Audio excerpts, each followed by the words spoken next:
absolutisht. S'po duhet me lëshugojnë për ta. Të tre i ka shkarkuar nga detyra. Pse? Sepse tregonte zero tolerancë ndaj tyre për të ndërhyrë policinë e krimit. Nuk keni punë ju me prodën, apo stërprodën. Me këta nuk keni punë. E thirrë njërin për tyre, dhe i thanë, shiko, ministër, ne me këta tre kriminalë në polici, ne nërpresim marrëdhëniet me policinë. Dhe ky i thot, ju thot, këto fjalë mos mi thoni mua, se unë nuk kam asnjë autoritet tek ata. I gjitha autoriteti thot është tek kryeministri. Ai e ka në dorë këtë. Edhe ta shkojnë, drejt e zyrë. I thonë, ne të kemi ardhur për këtë punë se ministri na tha këto fjalë. Ç'a ndodhi? E thirri.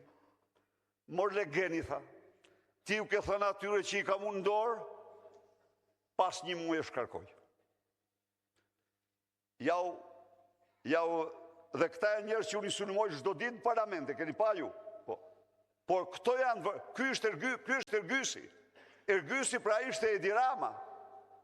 Ne qeverisemi nga një njeri i cili e vërteta është kryetari i organizatës më të rrezikshme kriminale të Shqipërisë, të Ballkanit dhe të Europës, dhe ky është Edi Rama.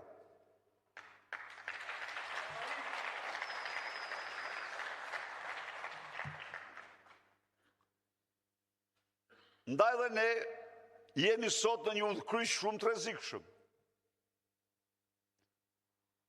Është bërë bajate, është bërë stër bajate, ja u them unë ju, edhe unë e kuptoj, kur ne çdo ditë rrjeshtojmë vjedhjet e tyre.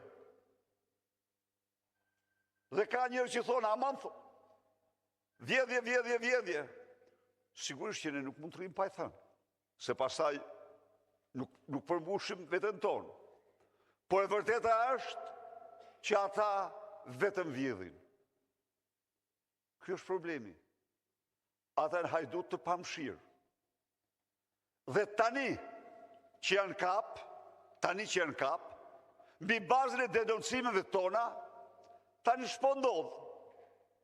Tani po bën ligjin. Mburoj për të vazhduar vjedhjen vetë dhe ministrat e tij. Grushtetësisht. Po bën ligjin për të paralizuar sikur ndonjëherë drejtësinë. Miq, se këtu ka një propagandë shumë të keqe. Mos se kështu janë ta një lloj, jo